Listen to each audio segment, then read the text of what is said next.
is a Cosmic Octave original podcast. Me and Jake running down the street with a handful of comic books, kicking ass and banging chicks and drinking booze No, not and me. smoking Not weed. me. I'm married. Yeah, well, I'm married. Jake. Can't do that. Yeah. Off panel, off topic with Jake and Tyler. Tyler? Tyler. That's how it goes. What's going on, everybody? Wow. Are you taking the lead this week? just chiming in? I just Know said, your place, Tyler. I just said, what's going on, everybody? All Jeez. I said was, what's going Holy on? shit. Why are you so mean? Why are you calling down the thunder? No, but you did. We'll talk about that. Yeah. No, he's not Thor. Don't get your hopes up. No, but we are going to touch on Thor: Love and Thunder. We're going to talk. We're going to touch on a lot of things. We're going to touch on a lot of things. There's no, yes. a lot of times, with the proliferation of superhero movies and TV shows There's a little and bit of a comic lull. book related stuff, there usually is some sort of big news story that we can talk about every Yeah. week. But this week, not so much. I like this one. Yeah. It's a little bit and more. we already reviewed episode 2 of Moon Knight, so we don't need to talk about that. Well, so the funny thing about that, Tyler, I looked at it. I think, except for we're recording on Sunday, so except for yesterday, I think we put out a piece of content, at least on our YouTube channel, every day. Wow. At least I know for sure we put out 3 episodes on Monday, or 3 clips on Monday. So go check it out. But yeah, I think throughout the week we put that because we had Moon Knight up on Wednesday. I think I put up a separate. I put up the trans representation thing on Thursday, and then I put up my Halo review on Friday. So I've been trying to be consistent with just getting content over on our YouTube channel. So yeah, check it out, YouTube. If you we don't have a bunch of subscribers. We only have 8 subscribers. So you can get on the ground floor. Folks. Yeah. And I'll tell you right now, I'm gonna make a promise to you. Once we get 100 subscribers, if you're one of the first 10, I'll kiss you on the mouth. Yep. Consensually. Well, yeah. You gotta agree to it. Otherwise, we'll kiss each other. Otherwise, I'll give you $1 each. I kissed a man once. I kissed a man. It was a dare. Yeah. Because I was in high school. Yeah. Who hasn't? Honestly, that's not a fake story. I just wanted to see your response. And you know what? That's very progressive of you. To be like, okay. So, to be honest, I've kissed a lot of dudes. Who hasn't? As a celebratory thing. Yeah, I don't know. I'm kissing everybody on New Year's. I don't care. Man, woman, Hey, dog. I'm kissing you. It's cool. So anyway, let's start this awkward episode. No, but hey, listen, no, that's a good point though. We are a really progressive show, and we talk a lot. The reason why we think that we have a better take on a lot of things is because we're not completely bigoted assholes. Well, it's not because when we see a woman in a leading role, or a person of color that is a man in the comics or something, or if we're like, oh my god, a minority has a job, how dare they? You know what I mean? Yeah. Where it's like any sort of thing outside of a white person, they we don't do that because but yeah, we're pretty progressive. So yeah, well, it is what it is. Speaking of when there's really speaking of progressive and things in your mouth, wow, that is wow. Because we know what kissing dudes leads to. I kiss a dude a few times. Or kiss. All of a sudden, I'm sucking dicks. It wasn't the same guy. It was different guys. Wow, you fucking slut. It was New Year's. I'm totally slut shaming him. Isn't that terrible? I think it's because deep down you want me to kiss you. It's fine. That was totally unprompted. Good job. Interestingly enough, when we do that, Cooper goes apeshit. When we show any sort of we hug each other, he's like, "No, thank you." Hey, hang on a second. He does that even when I hug my wife. He does that. He's like, "No, yeah, not okay." Yeah, well, because he wants in on it. I know he's jealous. So, speaking of things in your mouth, we have a great. What? I knew. Well, I was talking about before we started. I know. God, it just seems like out of left field. Speaking of dogs in your mouth, what's in my mouth, Kevin? Anyway, go on. Here's Kevin's tongue. How'd they go, Kevin? Pretty good. Okay, what's going on? Wow, we are off the rails, and we're 5 minutes into the show. On the way over here. Yeah, do not let him eat those because it'll be spicy poops. We didn't. No, he was actually going for the lollipop. Wrapper. Oh. But That's what did you get for having candy? we didn't have, like I said, like a main topic this week. So I thought let's grab something maybe from. I love going around at like a come and go or something like a gas station on the way out here, and like trying to think of something for what's in my mouth. And you know, I found like. You know, there's the extreme candies, but I'm willing to bet that you probably tried them before when you were like younger because they've been around since you were a kid. I'm not a big sour candy guy, but I went over and looked at the nuts, and they had. I like the Blue Diamond flavor, like the wasabi soy sauce flavored almonds. Have you had those? They have a couple different flavors. It's in the little can. Are you talking about the pecans, or are you talking about? It's or not almonds. pecans? Pistachios. Almonds. It's a little can. Nah, but no, I've had the spicy pistachios. Okay. But I've not had the spicy almonds. But I'm a big fan of like the Blue Diamond wasabi soy sauce almonds that you can buy at the store, and they're really, really freaking tasty. But I thought it'd be fun. I found a Blue Diamond Extremes. Oh. Why does everything gotta be so fucking extreme? I feel like we should only eat one of these each. Like one is fine. Yeah, maybe. I mean, I don't know how you handle spice. Maybe wash our hands afterwards. Well, I do know this. As much as I love spicy stuff, I am a spicy food guy. I love fucking spicy. I don't like Tabasco sauce because to me it's just hot for hot's sake. Now the green Tabasco sauce is great because it's hot, but it's got flavor. You know what I mean? Right. Okay, I'm gonna smell these. This is Okay. Carolina Reaper. Sorry, while you were doing that, I was pulling up an article I wanted to use for the show, and I read something, and I was like, oh, okay. Anyway. The point is that I'm really good at spice, but for some reason, when I've had Reaper stuff... Oh, well, yeah, I mean, dude, back when I used to do a wrestling podcast, we used to do a funny content. We're each having one. The funny content we used to make for our YouTube there was, like, we would do punishments if you didn't get your predictions. It was like we would do predictions for the pay-per-views. Mm-hmm. And if you wouldn't get the predictions, you'd have to eat, like, one of them was you had to eat a habanero pepper. And I don't know if you've had a habanero pepper straight up. I have. It is fucking brutal. Yes. So, real quick, we're going to eat them. Cooper, no. And Hey. you are holding your almond with your fingertips. Do not rub your eye with those fingers. We might pause it and wash our hands. I do more with my right hand anyway. I know, but the idea idea that you could what if we scares build me. it up and it's not even that hot? Right, well, let's do it. All right, okay, here we go. One each. Gotta get the crunch. Oh, yeah. Oh, God. Okay. All right. Okay. It's not stopping. It's getting worse. It's like hot right away. Yeah. Oh. Yeah. Wow. Woo! Holy shit. Man, that burns. Oh, my God. Why did you buy a whole bag? I want to cut my tongue out. Okay, now you're being dramatic. Okay. Why are you drinking a Coke? That's just going to make it worse. Wow. It's kind of incredible. Usually those will hit you right away, but whoo boy. I'll tell you what, folks, just a heads up from me to you.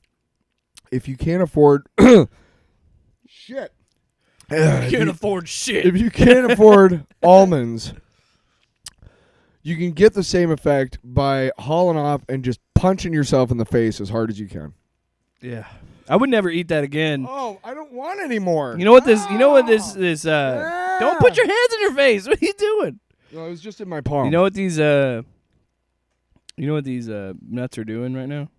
I'll eat your ass. That's what they're doing. That's what it said when it went in my mouth. It was just like, I'll eat your ass. That's what it felt like.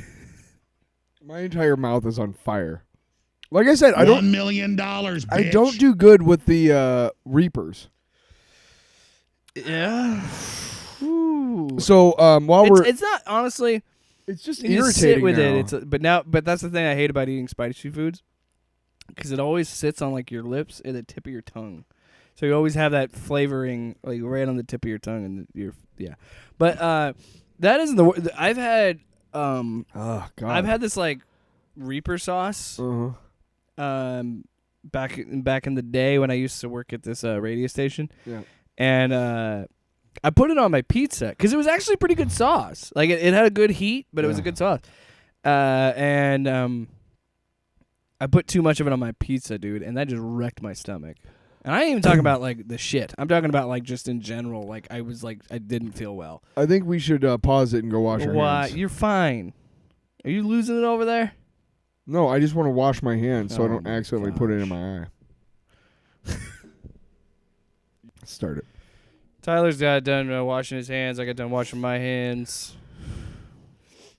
I can still feel it on the tip of my tongue. I'm still crying. Don't be sad. Don't be sad, Tyler. One toke over the line, sweet Tyler. We're going to make that a song one day. We are. We're going to sell it as an NFT.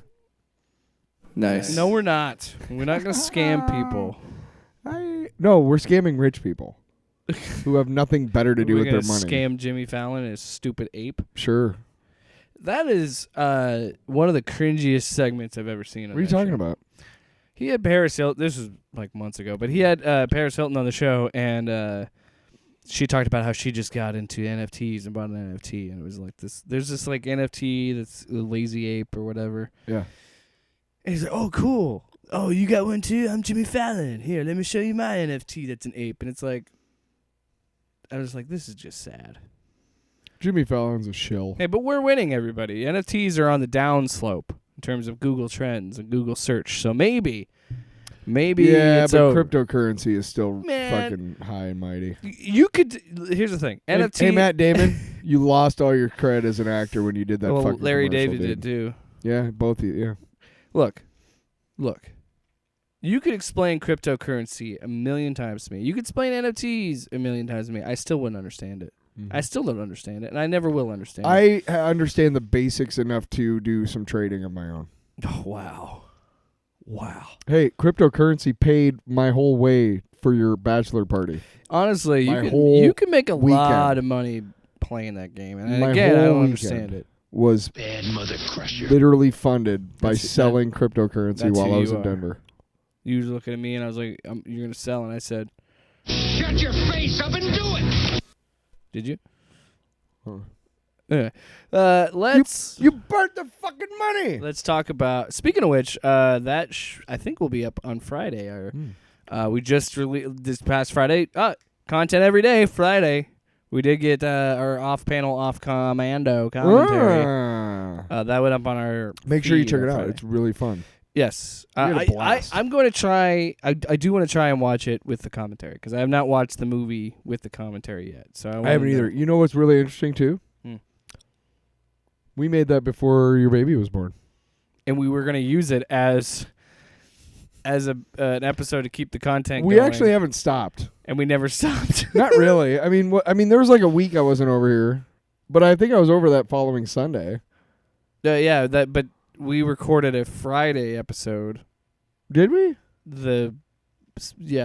I stopped over one day to pick up some equipment. We didn't record on Sunday. That Sunday. We recorded on a Friday. Okay. We posted on a Friday. Yeah, so it's all out of whack. Yeah. We recorded that and RoboCop to be like supplemental things for when I'm gone, and then we just never stopped. So RoboCop will be up on Friday on the feed. So if you want to sit down and watch the director's cut and hear two idiots talk about how much they love it, you can do that. And we'll do more in the future. The only problem with the commentaries is we have to carve out like 2 hours. That's why Commando was so great. It's a tight 90 minutes. And there's some movies I'd love to cover, but then I'm also like, I don't really want to do a 2.5 hour commentary. Right. It's a tricky game. Let's say this. Commando was really easy to do a commentary to. I think so was RoboCop. RoboCop was not as easy because Commando has a lot of tongue-in-cheek moments, more so than RoboCop. You know what I mean? Yeah. So there was more to like laugh at and spoof and whatnot. Speaking of RoboCop was more reverential. Speaking of which is funny because it's a story about RoboCop Jesus. and Verhoeven, I watched Starship Troopers recently. Good movie. Rewatched that. I gotta say, I love that people that love the book hate the movie. Yeah. Because they don't realize that the movie is taking the piss out of the book. because it was written by Robert A. Heinlein. Oh, it's an incredible Heinlein. It's super pro-military. It's super incredibly fascist, dude. Yes. Yeah. So I love that the movie flips it on its head and mocks those themes. But the book was intended as satire as well. The book is intended to satirize fascists. Yeah. So I think that people miss the point of the movie too, because the movie was trying to do what the book was doing. But I mean, yes, we got space from like it's super influential. I mean, super. Heinlein or whatever the Heinlein. fuck. Who cares? He's dead. Stranger in a Strange Land is one of the best. But that's my most problem. revered science fiction. But that's my problem. His politics are so complicated, and he's a complicated human because he's made some. He's made some of the most seminal. He's made the most important sci-fi stories, but he's up there with Asimov and Clarke of like big influential sci-fi writers. So he's responsible. Like him, I don't know if he directly is responsible for it, but he's the one who really pushed the idea of space marines and intergalactic warfare and all this shit. So like Star Wars and Star Trek and Stargate SG-1 and The Expanse, all this can really, you can kind of find a line from that to this. But the movie is so incredible in the fact that it's a bad movie in a sense that the acting is god-awful. Yeah. The visual effects sometimes hit really well for a movie made in 97, but then there's other times I'm like, oof, we were still figuring that one out. Let's be honest, though. A lot of the bug scenes are pretty good. Spot on, man. Pretty good. A lot of them. Dude, and because they mixed we talked about this earlier, they mixed the practical with the CG. Exactly. Like when he jumps on that big-ass beetle and he shoots the hole in it and he throws a grenade in it, like that, he's riding something. Like that is, and the brain bug at the end of the movie, that's an animatronic. Like, so they incorporated it as much. And this is such a roundabout way of saying, what are we talking about? Well, what I wanted to talk to you about before the show, and then I was heartbroken. You ripped my heart out while I was still beating. Because I've been rewatching the Blade movies. Here it comes. And then I find out that you've never seen a Blade movie. Oh, my God. And I thought, how is that possible? I'm just not a huge Blade guy. Are you not a Wesley Snipes fan? I'm a Wesley Snipes fan. I liked. I'll be honest. My favorite Wesley Snipes role ever is Simon Phoenix. Oh yeah, dude. He chews the scenery. He's having so much fun. You can tell. If you like that performance, you'll like Blade. But here's the thing about Blade though, it has Wesley Snipes' personality, but it's much more controlled. Do you have any of them? No, but my Wi-Fi's out at home. Otherwise, I'd go home and watch them right now. And I don't have Netflix. Oh, I'm just saying they're all on Netflix. Netflix is the one streaming service that I refuse to have. Why? Because as soon as a show gets really good, instead of they just cancel it. Yeah, so fuck you, Netflix. Eat a dick. Well, you can unless you're Karate Kid. Oh. Which, by the way, is a great show. I'll break your heart. I've never watched a single friggin' episode of Cobra Kai. That's Not okay. One. That's okay, because you know what? Karate Kid didn't come out when you were 9. It did when I was 9. You're right. You might be onto something. I think it's a generational thing because Karate Kid was a big part of my childhood. I will huge. Say, I bought the novelization of Karate Kid Part 2. I love my dad. Rest in peace. But he had some character flaws as a father, mostly letting me watch Blade at a young age. Because Blade 1 came out in 98. Yeah. When you were 4? 6. Or would have been, I was 5. Would have been, yeah, God, math is fucked up. I would have been 5. But I only say maybe 6 because I think I tried cocaine before you were potty trained. Because I'm pretty sure. I don't remember when. Because you were born in 93? But I don't think I actually watched Blade when it came out. I watched it later, I'm pretty sure, because I watched it like right around the time that Blade 2 was coming out. Probably 2001, but maybe? I think it is a generational thing. Yeah. No, because Blade 1 came out in 98, and then, Blade 2 came out in 2002. Which I might hold off on doing a review on that no, I'm already past the date. Because I was going to do it because it's 20 years old. It just turned 20. And I think we already passed the date because I think it came out in like March. We need to look up like some movie anniversaries coming up so we can Spider-Man, Sam Raimi's Spider-Man, May 1st. No, May Yeah, I think May 1st, 2002. So that Weren't we gonna rewatch all of them? God, do you think you have time to watch 8 fucking movies? I have a kid now, dude. I don't have that kind of time. Not anymore. But anyway, no, that was. I think you are absolutely onto something because Blade was such a cool, hot property when I was younger, and especially when Blade 2 came out, like that was a huge deal. Here's what I know about Blade. I do know that it is an incredibly beloved franchise, and that there were people who were like, when they heard Blade was coming back, they were like, "Bring back Wesley Snipes." And I'm one of those people that Mahershala Ali is going to be great because he's great and everything. He's fucking awesome. But I am someone who really wishes that He's gonna have a cameo. In the movie. And look, Wesley Snipes was a class act about it on Twitter. He's like, yeah, he'll do great. I'm excited for what he's gonna do, and I respect him for that. But because he knows he's probably too old to do it now. Yeah, I wouldn't be surprised if they don't work him in, not as Blade, but like have him be like some sort of character. Yeah. Maybe they make him like an older Wesley Snipes is his Whistler. That would be a really cool idea. That would be fucking awesome. Free idea, Marvel. We'll take $10,000. No, in crypto. It has to be a grizzled old white man to be Whistler. That's it. Oh, sure. And that's the thing too. I love those Blade movies. I don't know how accurate they are to the comics because I've never read one Blade. See, he's comic not book. even that big of a. He's kind of a big deal now because he's a member of the Avengers, but he's not real. I mean, he's basically in the comics right now. The vampires have their own nation, and Blade's job is to make sure that nobody gets out and nobody gets in. So he's not even in the Avengers. He's a member of the Avengers, but he's May 3rd, okay, 2022. but he's kind of a reserve 2002 member. And he's never been that big of a presence in the comics. And that's never. That's what's so really. I think that's what makes those movies so special. And yeah, Blade Trinity isn't great. I'll be honest. It's kind of, but that's what makes those movies so special is because they were the first to really go out there and do something that Morbius should have done. And they took a character that not a lot of people know, and they got a fucking movie star like Wesley Snipes to get on board, and they kind of just carved out their own path because nobody was doing it. Nobody cared about, especially, and this is also the time where Marvel, because I can't remember, I don't know who owned the license. I want to say, it's gonna drive me nuts. New Line. New Line had the license. Yeah. This is at the time where Marvel was bankrupt in the 90s, so they were selling off their property. So New Line Cinema picks up Blade. This is the New production. Line Cinema actually bought Marvel at one point back in the 90s. And this is the company that made the Friday the 13th movies. They made the they also made Nightmare on Elm Street. So they're like, ooh, we can really keep tapping into that horror market and do a more of like this vampire action movie.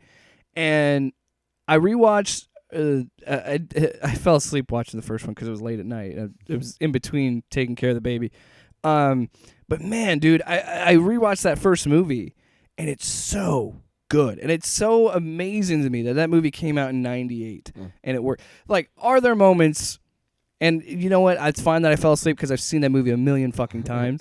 But there are moments where it's like, okay, this movie was made in the 90s. There are some moments that are like, meh, but they're really not that much in that first movie. Like, it is a very subdued, grounded comic book movie that you don't really see anymore. And again, where Sony falters with Morbius, and I'm sorry, I'm going to tell you right now, they're going to fuck up Craven because they can't do anything right. I don't understand how after those first 2 Raimi Spider-Man movies, they just continue to take a gun and shoot off all their fucking toes on their feet. This isn't they shooting can't yourself get it right. in the foot. This is taking a fully automatic weapon and aiming it at your toes, Sony.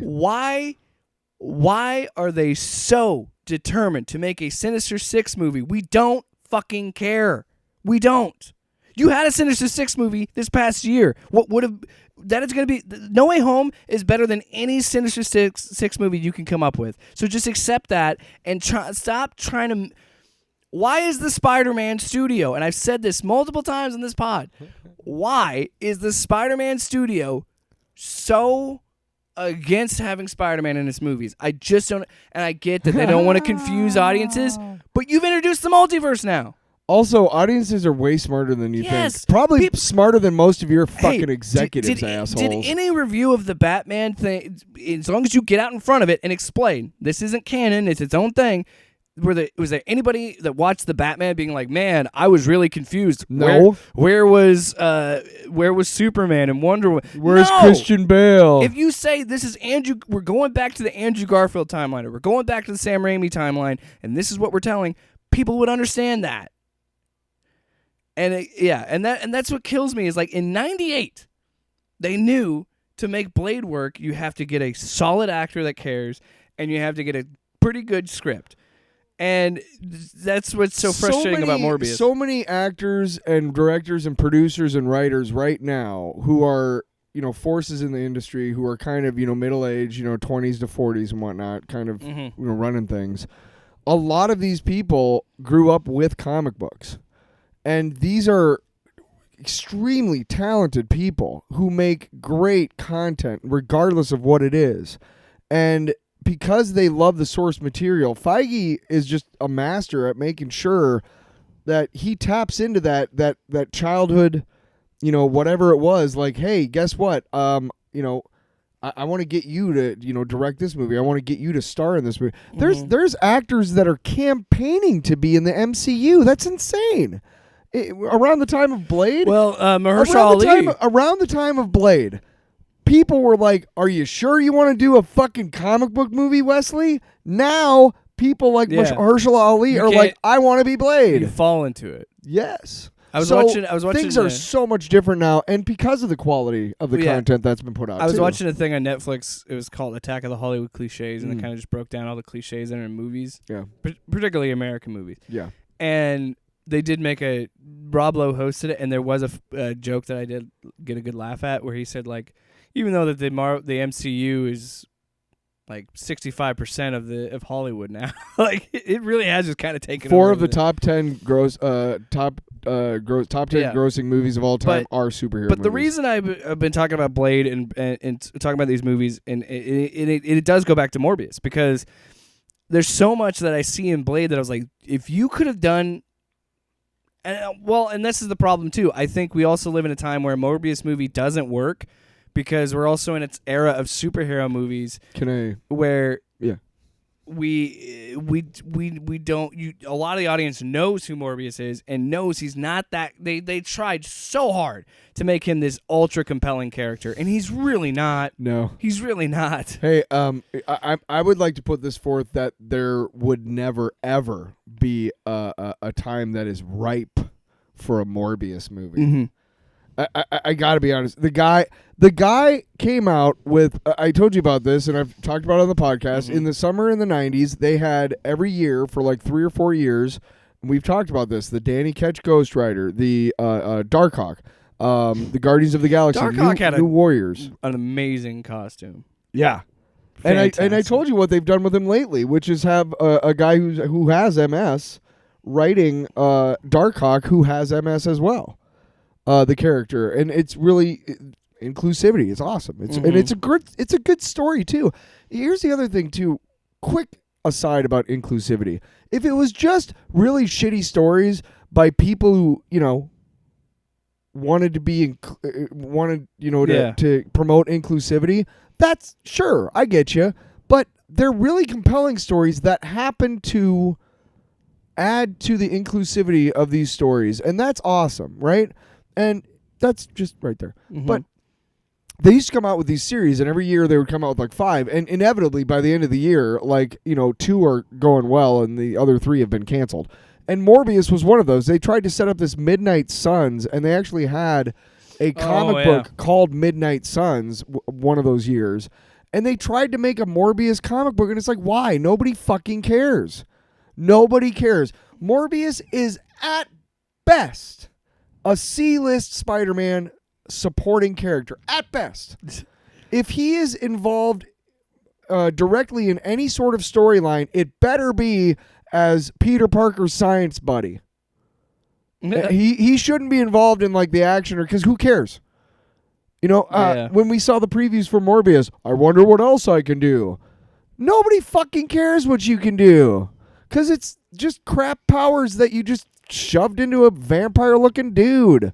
Whatever, man. You know what most people remember Morbius for? Those horrifying palm hands in the cartoon. Yeah, that's what they remember. Yeah. That's more horrifying than actually sucking blood. But and again, it goes back to like I was, what works so well for me watching these Blade movies, and it does work being in the time it is, being in the late '90s, being in the early 2000s. Yeah. And being a very obscure character, like Yes. he was big in the '70s. He had the whole, which is great, hilarious because in the third movie he does fight Dracula, and that was like one of his things in the comics was he fights Dracula. Yeah. I'm trying to find it. I think there was something floating around that Morbius was originally. Oh, I thought you were just being a dick being on your phone. No, while I was talking. I'm pretty sure that there was a rumor that Morbius was supposed to be in the first Blade movie. Oh. But back in the day? Yeah. I don't know. But I don't know if that's true or not. I don't know either. I can't remember. Yeah. But yeah, like when Blade came out, that was a big deal. Okay. Because it was a comic book movie. You know, I So- just never got around to it. Well, we're talking about Morbius. Yes. I'm trying to find it here towards the end. But Morbius was originally, there is a deleted scene where Morbius shows up at the end of Blade directly to tease a sequel in which he would be a central figure before he would even been Spider-Man on the big screen. Now, that would have been fucking cool. I would have loved that. But, and again, tying it back to why I love Blade so much and why Blade has been so revered by, and look, they're not perfect movies. No. There's some shit in them that I'm like, I scoff at because they're still trying to, and everybody credits X-Men and Spider-Man. I'd say give it up to Blade because Blade was the first huge, and this, by the way, rated R comic book movie that was a humongous hit, and that's what really started the wave of the Marvel movies. A lot of starting the current owes it to Blade for sure. Yeah, and what's funny, I was reading when I was trying to find the Morbius scene, I did find out that Wesley Snipes is actually trying to do a Black Panther movie. He was interested in doing a Black Panther movie, but then he was approached about Blade and took a lot of interest in that character, and then did that. But so yeah, I remember watching the first movie. It really, and this is why I love movies so much, and I love talking about movies because it did transport me to being a kid again, and I did have those feelings of being a kid because Ashley never really was into Blade. She said she's never seen the second movie. Watched a good portion of it last night, and she's like, Jesus, because the second movie, it's actually what's funny about them is David S. Goyer wrote all three movies.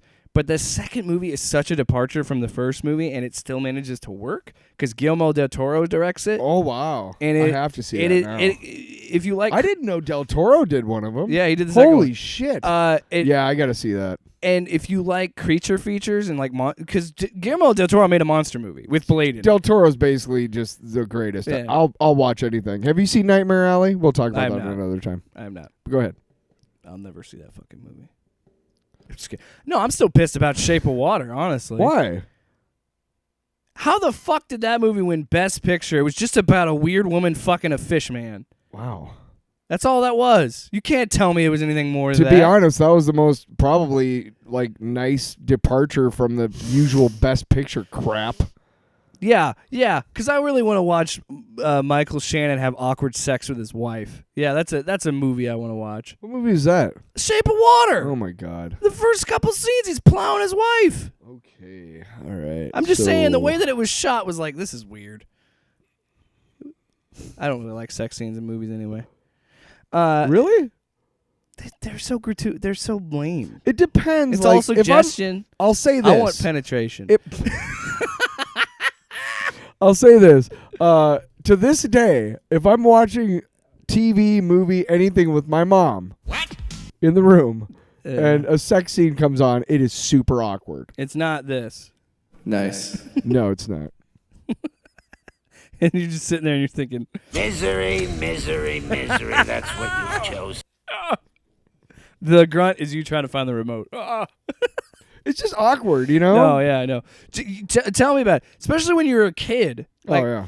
And you're watching a movie and your parents don't know, and it's like, there's a little bit, and your dad's just like, close your eyes. I'm like, well, I could still fucking hear it. I mean, like, I'm going to figure it out. So my parents... this episode's all over the place. I love it.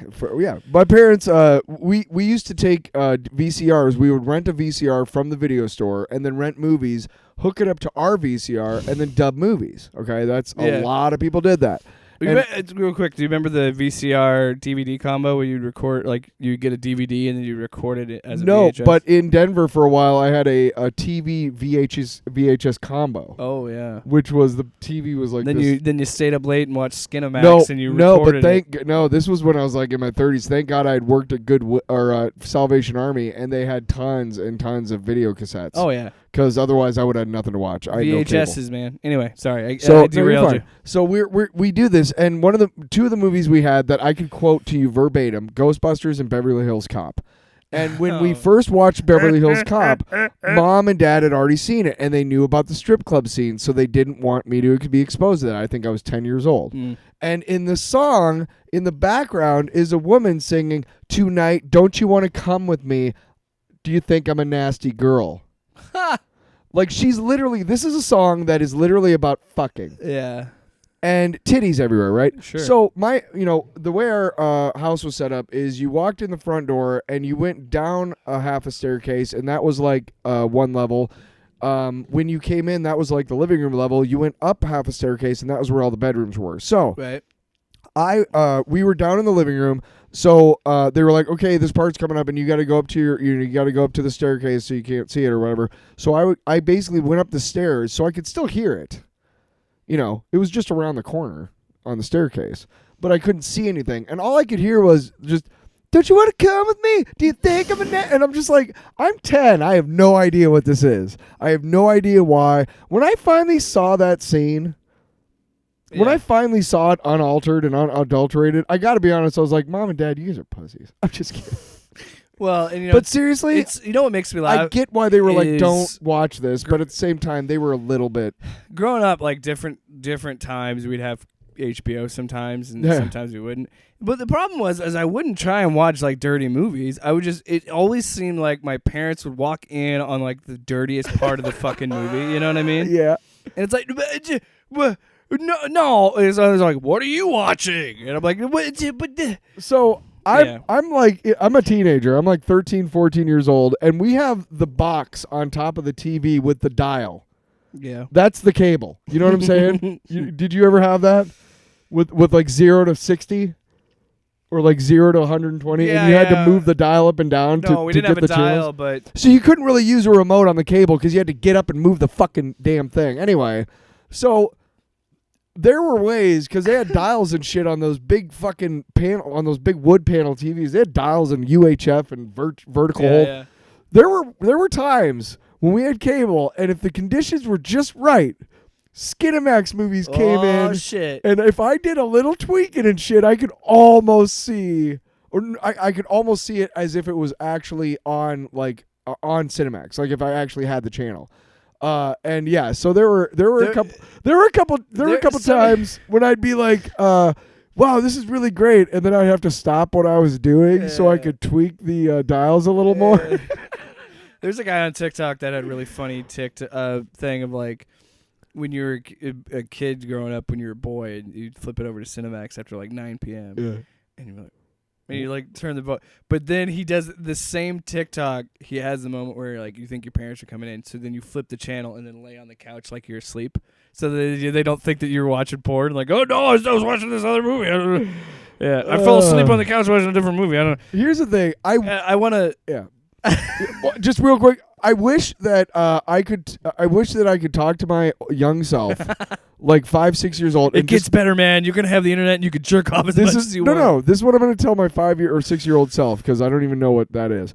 Probably I'm gonna go, hey man, check this out. This is every time you think you're being sneaky, your mom and your dad know exactly what you did, and they know exactly how you're trying to hide it because they did the same stupid shit. I wish, you know what I mean? That's the thing too. I'm not looking forward to when my son gets to that age, because it's gonna be like, oh, buddy. I'm gonna be like, I know what you're doing. I told you that that my ex actually caught one of her sons. She was telling me about this, and I was like, oh my god, I'm so glad. And when they each got to like 12 or 13 around that time, I sat the three boys, each one of them down at that time, and said, hey, if you have any questions about this stuff that you're not sure about and you don't want to ask mom or dad, I'm here. Yeah. However, Mom and I don't wanna dad fucking hear are about the it. best resources Yeah. for these questions. So I made it clear to them that they could ask me questions if they were, if they didn't want to ask mom and dad about something, I would answer them. See, But I'm not even gonna. Don't come to me first. I'm not even gonna have that conversation because My parents never had that conversation with me, and I kind of wish they did. So let me No, go ahead. I'm joking, but I'm saying that like there was a mutual agreement long between time. my dad and I being like, him just being like, I know what you do. I don't just. No, I don't think that's really important. I think what's I know important is to say, wear a condom, kid, I think, every time. I'm not even talking about I don't that. care. That's that's the no, only I talk think you need to have. I think he knew that I would sneakily watch Skinamax and shit. He definitely knew. Yeah, honestly, like I'm if I pretty have sure a son, I probably caught him doing it. if I have a son, the only thing I'm going to tell him is A, use lube, and B, always wear a condom. Jesus, That's all I'm going to say. we'll never be able to post this episode because we were talking about Blade and we got way off track. No, I'm joking. Well, you got a long time before that comes up, though, so that's good. No. I mean, you got like decade or more. Easy. I hope more than a decade. Well, yeah, it'll be like. Yeah. So Where the fuck were we? to wrap up the Blade conversation, 40 minutes into this episode, it's been nothing. This is what I was going to tell my kid if I ever had one. So Blade 2, I watched that last night, and that is my favorite Blade movie. Yeah. And I think it is maybe because Del Toro did it. Oh, no, I know how we got here. I was talking about Shape of Water. Oh, yeah, you brought up fucking his wife and stuff. Watch, and then I if brought you up haven't the seen Beverly Shape Hills. of Water, watch that movie and tell me that sex scene with his wife isn't awkward as hell. Is it as awkward as the one at the end of Munich? I've never seen that movie. Oh, you don't get to do that. Blade is different than Munich. Munich is awesome. I'm sure it is. It's Eric Bana just beating up dudes. fucking killing the fuck. It's Isn't it a Jewish guy it's beating up Jewish like revenge, dude. Is he- It's is he sweet. beating up Nazis and whatnot? Well, no, it's about the 1972.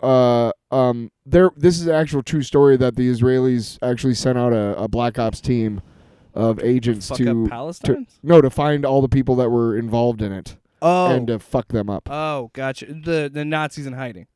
I don't know. No, they weren't Nazis. They were Palestinians, I think. Oh, Palestinian terrorists. didn't Spielberg do that movie? Yeah, I'm sorry. and it's very violent. I'm and it's sorry, very- but it just seems like here's the thing. we're not going to talk about Munich. No, we're not. Because Yeah, let's I go. haven't. Let's move forward. You're right. No, I could talk another 10 minutes about Munich. Let's move forward. We gotta do. Yeah, we we gotta gotta- have a little bit of structure. Are we gonna talk about Ezra Miller? Yeah, but I just want to wrap up one thing about Blade 2. We're sorry you listened to the last 20 minutes. The reason I love Blade 2 so much is, like I said, it is unabashedly a horror action movie. Like Del Toro adds a lot of tension, and I remember when I was younger, I'd watch the like DVD stuff, and he said that like when they were talking to him about doing it, he goes, "I want you to know I've seen the first Blade. I really liked it because that first Blade is much more of like straight up an action movie with some horror elements because they're vampires. Yeah. But like this second movie is very much, you can see Del Toro's fingerprints all over it. You can see the spookiness to it, and he really played because in this movie, the vampires team up with Blade because vampires are being killed. Also, David S. Goyer in this universe, vampirism is a virus. So when you get bitten and you become a vampire, yeah, it's like a virus. Yes, you're like immortal, but you still can't use garlic. Silver and daylight still mess with you. But like crosses don't scare you because he made a good point in one of the interviews. He's like, the reason I did that is like, would a Jewish vampire be like taken down by a cross? Like he felt like the cross was a weird myth to do it, and that goes back to them being like hellspawn or whatever. But it is much more. Even then, it was much more modern idea of it being like a parasite and being a virus, and so blood-borne pathogen. Well, and that's how they have pure blood vampires in this. So there's people that are born a vampire. So they're not saying that they're undead. They're immortal, but they're not like undead where they can actually have vampire babies and whatnot. That's fucking weird. What? That there's pure blood vampires? No, that there's vampire babies. Well, I hope you're ready for Blade 2 because there's vampire fetuses. I thought you were talking about Blade 2. That is, I am. I'm saying that there's vampire fetuses in it because one of the main things in the movie is they want to take Blade's blood because he's a daywalker. He's the daywalker. So they want to take his blood and inject it into the vampire baby fetuses, so they make a whole new breed of vampire that can be in sunlight. Gross. In the process, in the second movie, the monsters, the Reapers as they call them, they are a mutation of the vampire virus, so they feed on vampires and humans, but their hunger is worse than vampires. They have to feed daily, whereas a regular vampire, they could go a couple days. These things need to feed every day, and it's like they're like... the movie's a little problematic because it calls them crackheads, but that's what they are. They're junkies, essentially, is what they're trying to... I think what they're getting for... It's early 2000s. This is what it is. But the character... I'll just spoil it because I don't think you're ever going to watch it. But there's... I might. How they feed, the reveal is so cool. Okay, well, why don't you not tell me? Because I do want to watch Blade 2. It goes like... Yeah, it's cool. Yeah, it's really cool. Leave it alone. I love it. Who fucking cares? The movie's 20 years old. Anyway, sorry that Blade I'm gonna have a whale of a time chopping that up for you too. Look, just to let you know, one of us recently had a baby, so occasionally topics are gonna get derailed while we're talking about baby and upbringing and stuff. That's the way it is. Honestly, I do no, because I think it's funny to have these conversations of like the lengths that we would go to watch porn, and now kids could just pull it up on their phone. Yeah, I have no idea what that's like. I literally, when I was in Denver, I had 2 large boxes of magazines. That's the thing. But I've been collecting that. I was late 20s, early 30s. I've been collecting them and moving with them. For a decade. It was shameful. It's like, how dare you with your big box of porn? I would have to bring like 6 or 7 magazines with me. I've never done this. In case I wanted. But this one's got the 2 chicks doing each other. This one's got... We got to move on. But I've heard stories of people burying it by like a certain tree, and they would bury the porn mag out there. I'm like, they would go jerking off in the woods? You know what never made sense to me? Is first of all, like, I never loaned my magazines out. That was weird. That's creepy. No, you can have it. Get your own skin mag, man. Or you can just have it. But then there were people I knew who were like, hey, who would loan it, and then they'd bitch to me. They'd be like, yeah, I loaned this penthouse to my friend. I got it back, and the pages are stuck together. Oh my god. Who does that? Who says shit like that? No, but who does that? Who in the then you can't look at that page anymore. I'm gonna cut that. I think the reason porn's on my mind because let's cut this whole thing. I caught up. Ashley and I caught up on Minx on HBO. Maybe that's why. Look at that segue, bitch. Because again, that's a show about the first female porno mag geared towards women. Yeah. And there's 8 episodes. Mike Honcho. This shows you what it's like that we haven't had internet for so long, and then we do because yesterday we had nothing going on. So we spent 4 hours catching up on that show because they're only half-hour episodes. And so it's actually a really funny show. And what I really like about Minx is its ability to toe the line between comedy and like social commentary. Because the whole through line is feminism, and the main character, that's always been her goal. She wanted to write in magazines, and she wanted to talk about feminism, and her whole thing of being like, feminism isn't this ugly thing, because it isn't.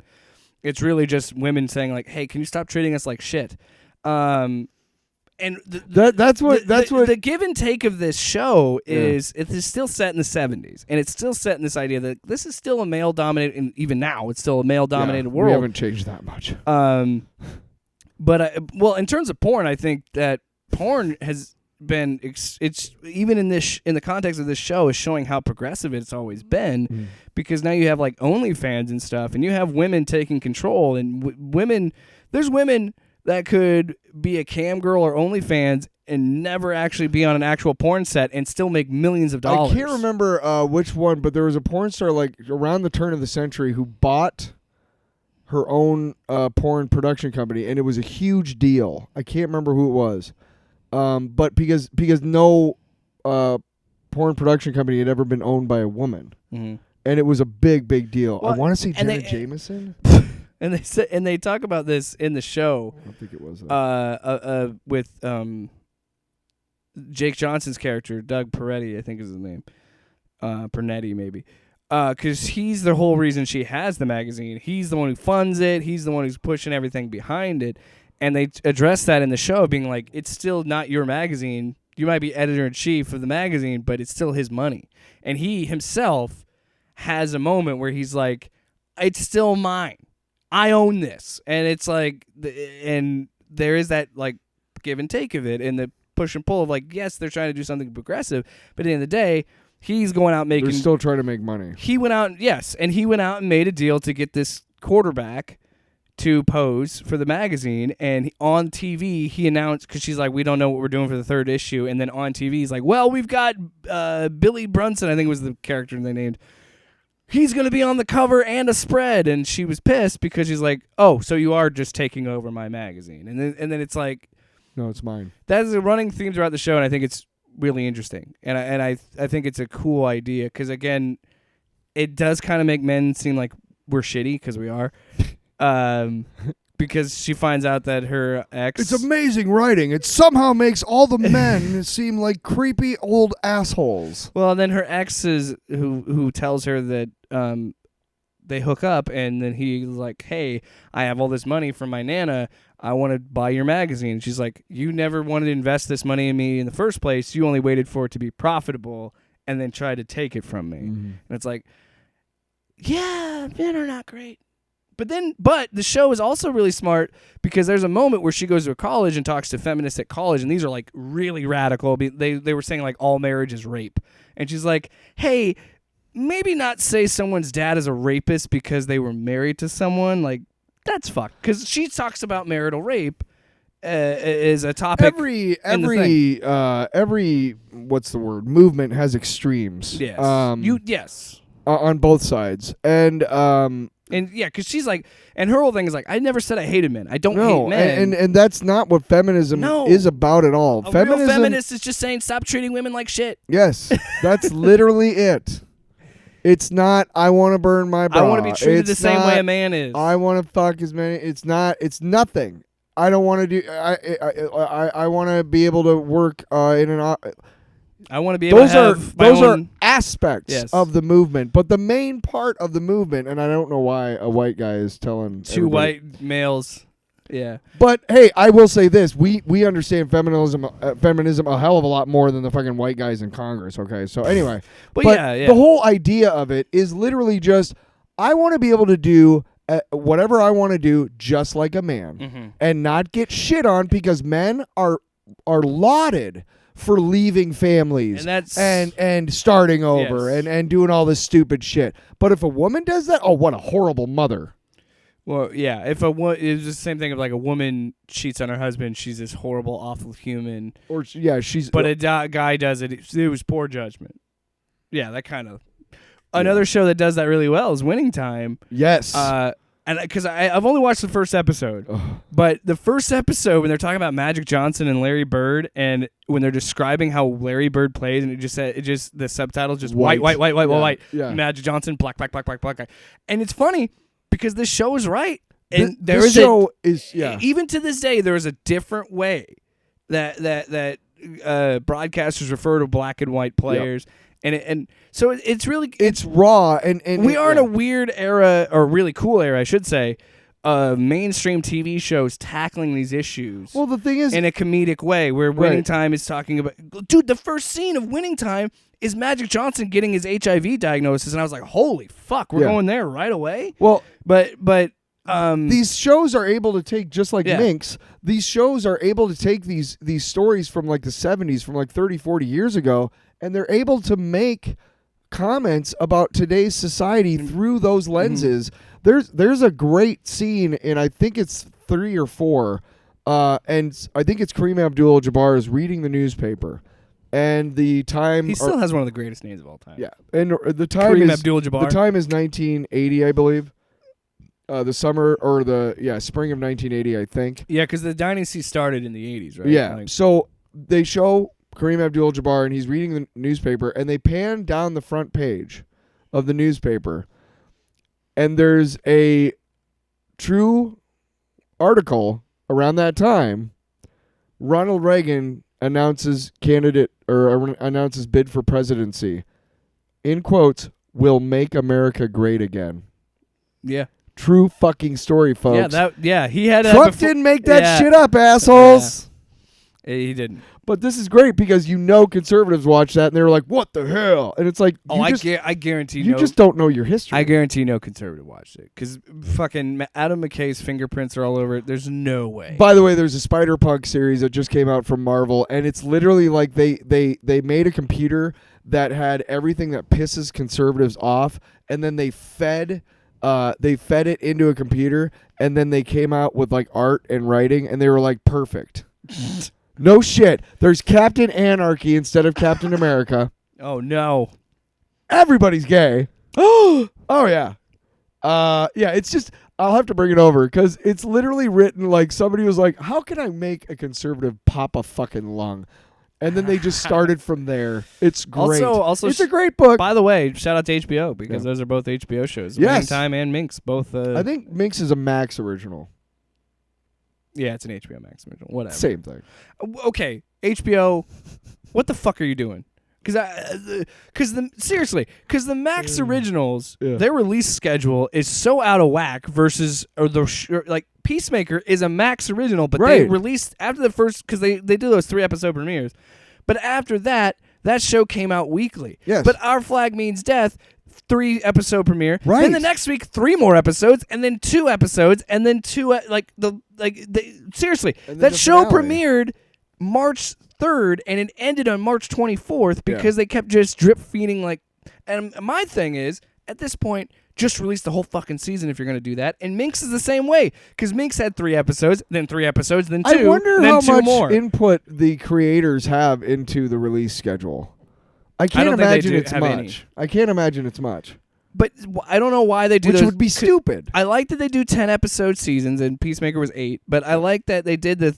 But going 3 and then 3 and then 2 and then 2, it's like. Yeah.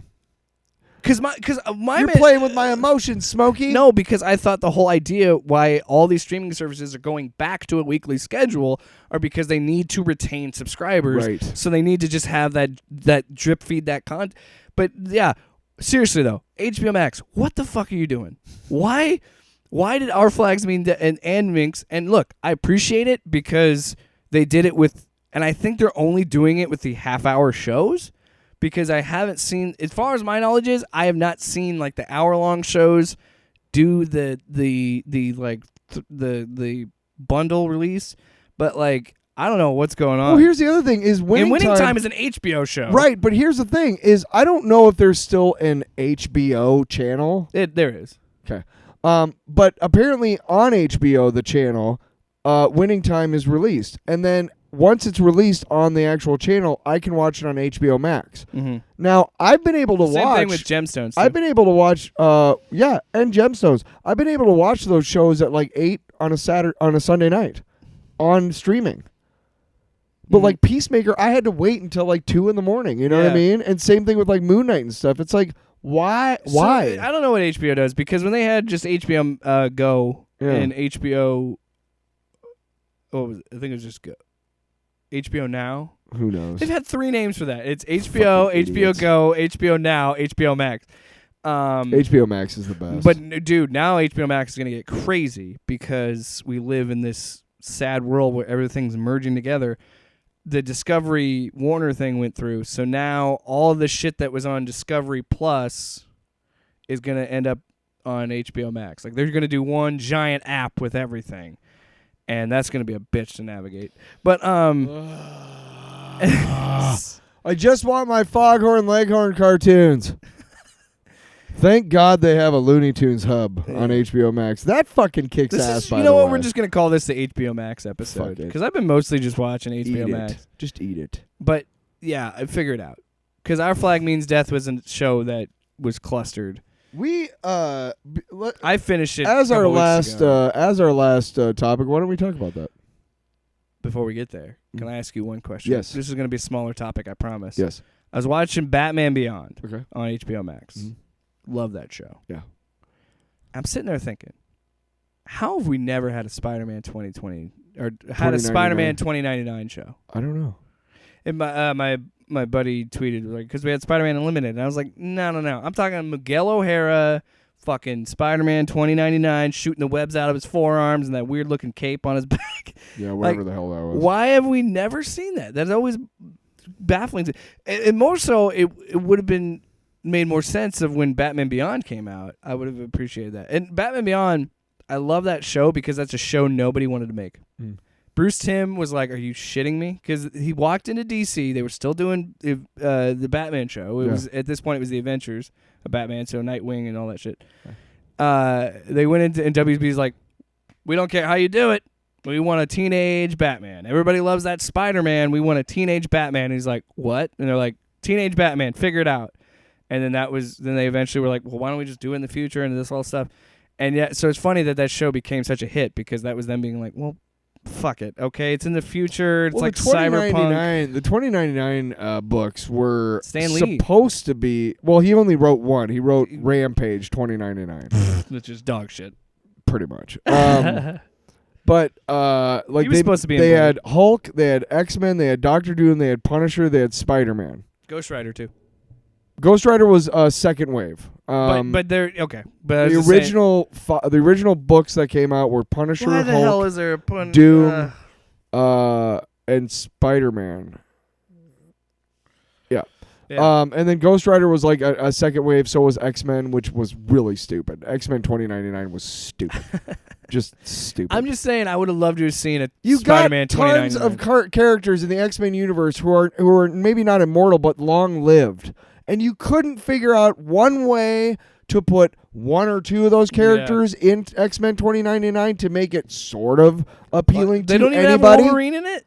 No. Wolverine would make the most sense. It's all new fucking characters, and there's this stupid storyline about this one guy owns a club, and it's dumb. It is dumb. All right, dude. let's. Dumb. You wanted to talk about Our Flag Means Death. Yeah. So let's talk about that. So, I gotta admit to the audience something I'm not super proud of, but I was watching Our Flag Means Death, and both of us love the series. It's a great show, and I hope it gets a season 2.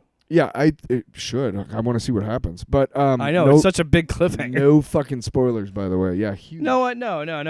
It's been out for a little bit. Let's do All it. right, Let's do do it it right now. Pizza time. If you have not seen season 1, I don't know if I'm going to talk about all that Pizza much, time. but there might be. So, yeah. Anyway, the point is I was watching one of the episodes after Blackbeard hooks up with them. they just and kiss. They don't fuck. They just kiss. I want to This clarify. is way before that. Oh, sorry.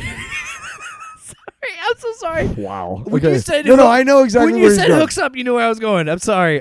No. When he meets up with him. When Blackbeard, yes. Okay, so I think it's like episode 4 or 5. Yeah. And they're starting to get really good friends and have a good time together, and they're learning stuff about each other and stuff. It's not quite romantic yet, but you can see it going that way. And I Sure. got to be honest, I got to admit to God, to myself, and to everybody else that it made me uncomfortable.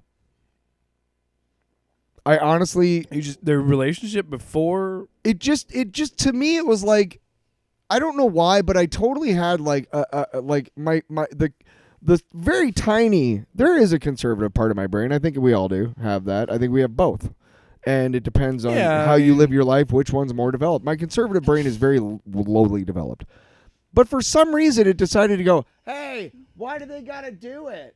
Why does it have to be gay?" And I was like, "Yeah."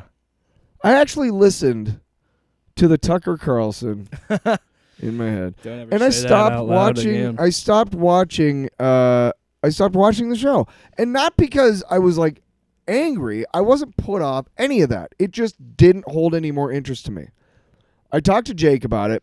He told me, he's like, "Dude, you got to watch the rest of the show. It takes a turn, and then it takes another turn." Da, da, da. And I realized it doesn't matter what's going on between these two characters because I love these characters and I love this story. So why do I give a shit? Yeah.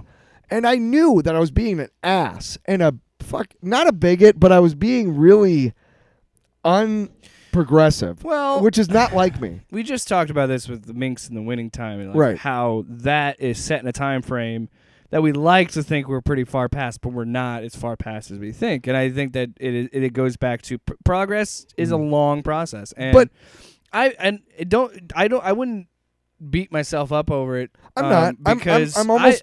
I've not- had yeah. I still got moments. a couple more things before I get to there, but yeah. I'm sorry, but No, you're fine. I'm just saying, like there's some times that it didn't turn me off. I just thought it was funny because it triggered conservatives. But okay, prime example. Harry Styles wearing a dress doesn't really bother me. Didn't really bother me. But when Ezra Miller had the eye makeup and they were wearing a skirt and everything, it put me off. And then I was like, why? And I had that come to Jesus moment that you did. I'm like, why did that bother me? Who fucking cares? Mm-hmm. Let that person live their life. Like What I realized. So I know what you mean. I've had that too. I think we all have. What I realized is that I want Steve Bonnet to be happy, and I want Blackbeard to be happy, and because I like those characters. And what was happening before my eyes is they were being happy together. Yes. Why and the show, fuck did that bother me? I decided it didn't bother me and anymore. the show does a great job because when they do kiss each other, it makes It's sense. not making out. It's really tame, They actually. kiss each other, yeah, but Yeah. it makes sense. And then the Yes. show, and then final episode goes out of its way to explain to you, like, you were watching a love story this whole time. Right. Well, it's pretty obvious when Will Arnett's character shows up and talks literally to Steed about how he used to fuck Blackbeard before. Oh, I did not catch that line. You don't remember when they're pissing in the jungle? And he's like, "You bad? Yeah. We've had our dalliances." Oh, yeah. He Well, doesn't and they reference that yeah, they talk about fucking Black Pete and yeah. Well, they all. It's there are a bunch of dudes on a ship. They're gonna pretty, fuck. It's pretty. It's never really said out loud, but it's pretty understood that in this time of piracy, where there's boats full of men going around They're the gonna sea, be banging each other. It just happens. which is not to say that it's a choice, Well, and I've seen, I what's so because interesting. the one character is clearly gay. You know, Lucius. It's not quite clear if Black Pete is gay or bi. You know what I mean? but Because we've never seen him around women. and I haven't read them, but I've seen a bunch of articles talking about how great it is that this show is changing the pirate myth in a way of being like, it's possible that these two men may have been straight and maybe still are straight, but it's also very possible that they just fell in love with each other. And it paints an interesting portrait of like, it's again goes out. It's a very organic love story. If you really watch it, because when he's talking to his wife and she's talking about the Gary or whatever the fuck his name is, it's Doug. Doug, yeah, and it's played by Tim Heidecker, which is hilarious. When she's talking about how she feels with him, Steed thinks about Blackbeard, and it's like, of course they love each other, of course, and. I'm not saying if you're with another person long enough, you'll be. We're not saying. I'm not saying you just become gay. That's not what I'm No, trying. but what I'm saying it's possible that there are just some. You're just I'll even boil it down even better than that. okay. Because I know where you're trying to go, and I'm gonna get us there. Tyler, I don't love you that way. I'm just like. We're not running away together. I just realized that that's what it sounded like. Yeah. No, that's not what I meant. I know. I do love you, but not in that way. Me too, man. Why am I having sharp pains in my stomach? Oh, my heart, my stomach. I feel sick.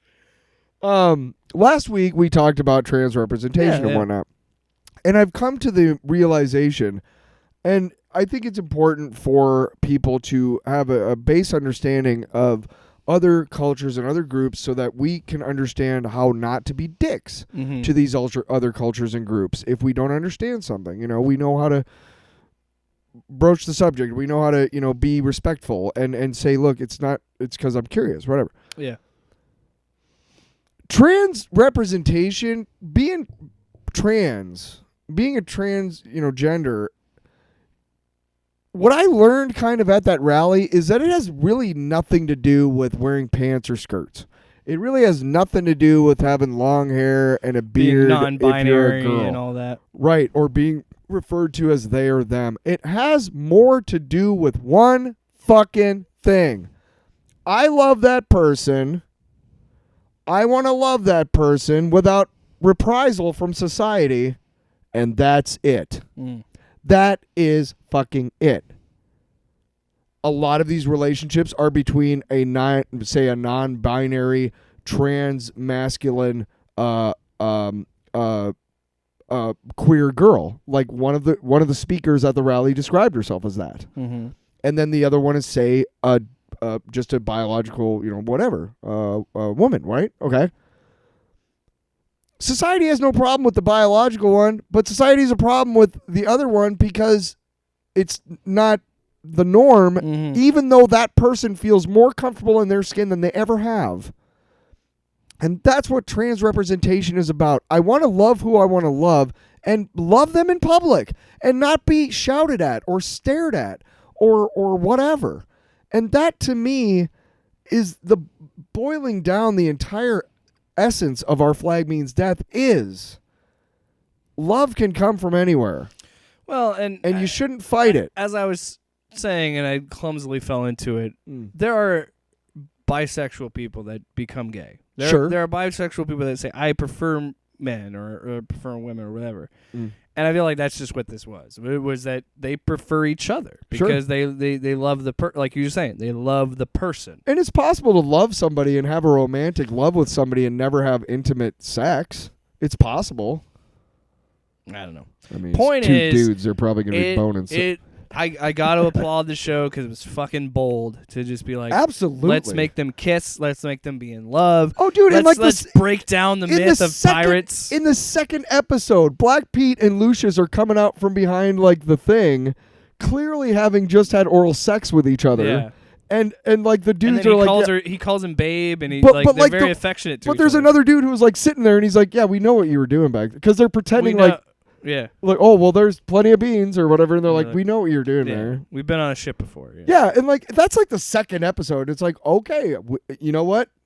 This is where we're going. And I guys. think that's what made me like the show. It's a great show. A lot more. It's just the fact that the show had enough balls to be like, okay, you know what? We're going to. And the whole Jim character is a great, a whole thing too. Because that's played by a transgender actor. Actor. I did not know that. Yeah, I think Ashley mentioned that. I don't want to say because I don't know what the pronoun is, but the actor who played Jim was also in Orange Is the New Black. Funny story. Yeah. We were talking about Laverne Cox last episode. I saw her on a rant. You know how when you watch Netflix and they just have like the things pop up of like, you may want to watch this. There's a clip of this movie called Can You Keep a Secret, which has the dude who plays Superman from Superman and Lois in it, and he's like visiting this office, and Laverne Cox is the boss. I was like, oh, she's still getting work outside of Orange Is the New Black. That's cool. Yeah, as far as I know, that was her breakout role, but I see her being in more stuff. Mm-hmm. She's very attractive. Yeah, she's she's got a rockin' bod. she's very pretty. That's another thing, too. Stop being weird. Don't shame people for thinking trans women are attractive, okay? There's all those people out there who be like, well, they're not, It's like, shut up. There are attractive trans women out there. There are attractive trans men. We live in a society, damn it. In the past year, I have transformed from somebody who, when I first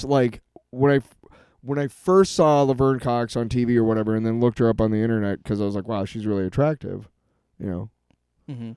And then learned she was transgender, that freaked me out a little bit. It did. Yeah. I feel, again, it's what you're talking about. I feel it's important to be honest with the audience about how my how I have progressed in life. It's what you talked about. It's your condition to think a certain way, and then you see... for a while, every time I saw her and I was like, ooh, I was like, stop that. You see an attractive trans woman, and it challenges your thoughts, and then you have to think back and be like, it's still a woman. Like, it's not... And that's another thing, too. There's a lot of people that think, like, oh, well, is he gay if he's interested in a trans? I'm like, no, because it's a woman. He's attracted to a woman. Also, if your only exposure to transgender women is Caitlyn Jenner... well, Caitlyn was... not a great transition. She was a piece of shit before. Yeah. She did kill someone, and we kind of just swept that under the rug. Totally. She ran someone over. While she was... While drinking. Fuck you, Caitlyn Jenner. Yeah. You know what? While we're on the topic, fuck the Kardashians and fuck the Jenners. I'm so sick of this shit. Yeah. Why in this country are we letting stupid people fail upwards and be famous? That family is only popular because we're all hoping it's going to happen to us. Because Kris Jenner married Caitlyn Jenner and had a couple kids, and her husband before that was a famous lawyer during the O.J. trial and died, and then his wife or his daughter had a sex tape, and now they're one of the most. They're talked about like there's some fucking dynasty. Hey, dynasties suck, okay? We need to stop pretending dynasties are good things. They've never. When in human history has a dynasty been a good thing, other than sports? You know, I got to be honest. Like, I mean, it's sorry. really, I don't know why I want to. No, it's really, a relaxed. We used to work at a radio episode. station, and when I saw Cory Booker, I'm not a huge fan of him, but I got a picture with him because I was like, oh, it's Cory Booker. He's a good dude. It's hard not to see a celebrity and be like, oh. And here's the thing, like, I see stuff about, like, these kids or various groups being invited to the Iowa State Capitol to do photo opportunities with Governor Reynolds, who is a reprehensible human being and who should be brought up on war crimes. But Kim. My question is, and every time I see this, I'm like, why didn't you say, I don't want to be a part of that? Well, it's easy for me to say outside of it. But what if that's my big moment and I'm like 12? You know what I mean? Do you think I'm thinking about politics? I don't know. I think I'm like, whatever. And it's the same thing with what we were just talking about. Yeah.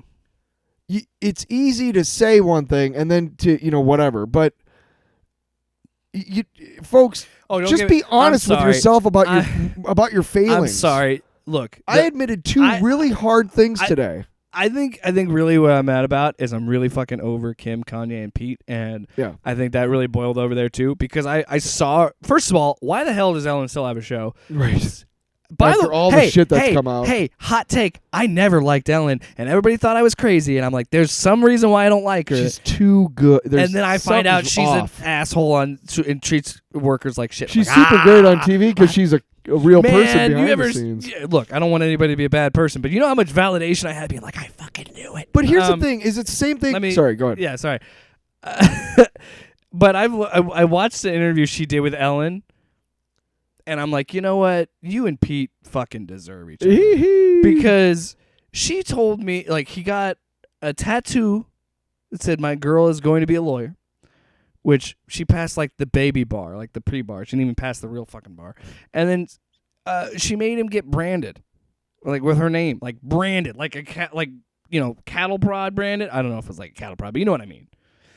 And take it a step further and get her branded on him. And I'm like, you two deserve each other because he could at least get a tattoo removed. But yeah, you know what? I hope you're happy. It's the same thing with Machine Gun Kelly and Megan Fox. I don't care. Oh my God. Please go. Fuck those two. You guys two. both be happy somewhere out of the limelight. Look, to be fair, I feel bad for Megan Fox because she was treated horribly. Yes. For a while, and I still feel bad about that. And I do too. I do think that's Michael shitty. Bay's a piece of but shit.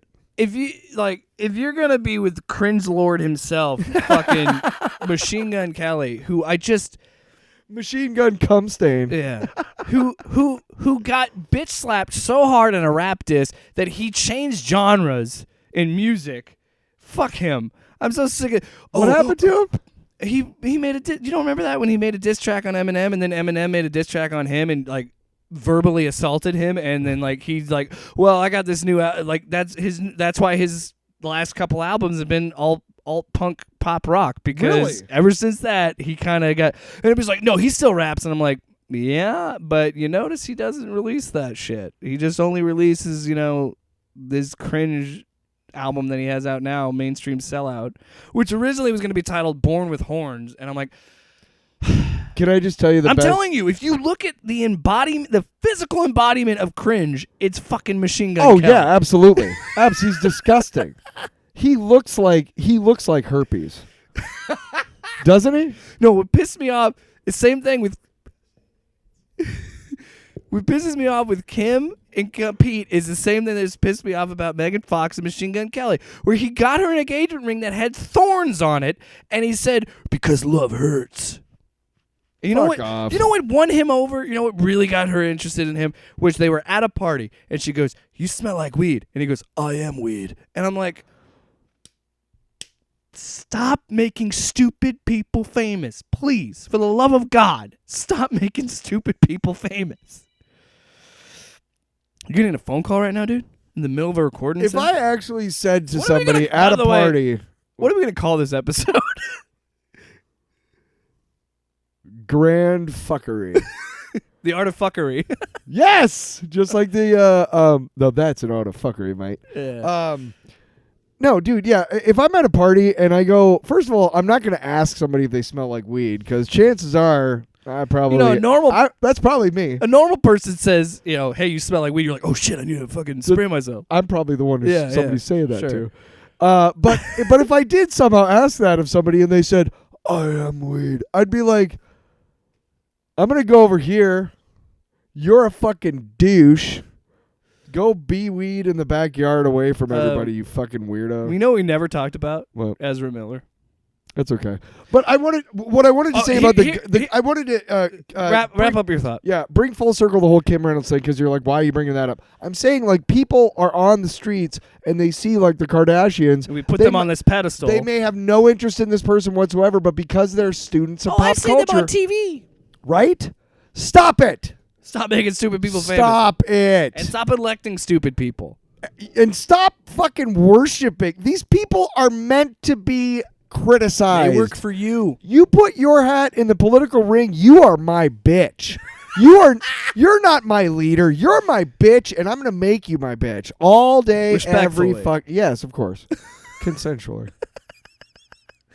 No, But yeah, I'm gonna tear your asshole a new one because you're a politician. I don't have much to say on Ezra Miller. Other than I hope he gets the help he needs. I guess. Yes. I hope they. Damn it. You just save yourself. Just refer to them. I hope they get the help they need. I'm just gonna refer to them as Ezra. That's fine, but I wanted to correct myself. I hope Ezra gets better than Ezra. Nice. Wow, it was good. Wow. This episode is chaos. That's gotta be like the clip to when you post the episode. That's gotta be the clip. Like we didn't even get to talk about. I hope Ezra gets better than Ezra. Wow, that should be the whole clip of that episode. Of this episode. Yeah, because this episode is just.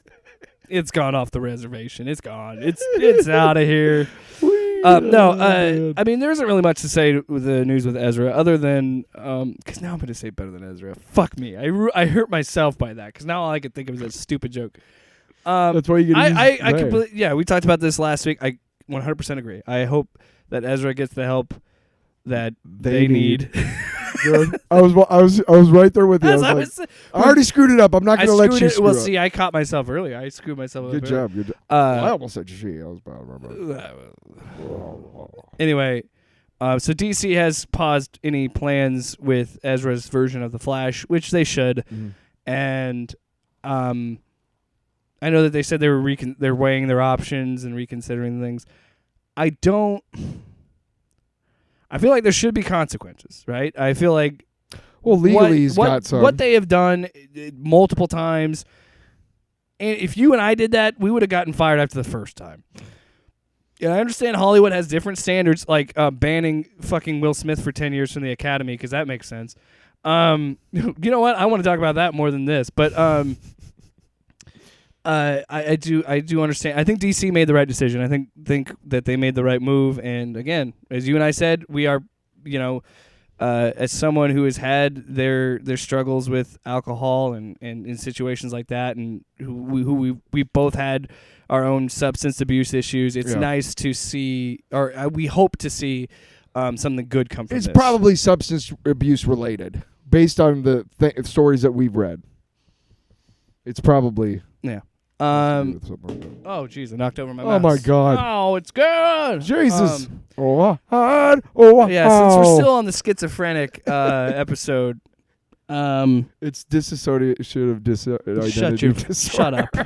I don't even have that Glenn Beck drop saying the show is so schizophrenic anymore. Damn it. Because fuck him. Do we have the what is the fucking nightmare? Not anymore, I don't think. Damn, I had to make room for the better ones. Yeah. Well, we don't want Crowder.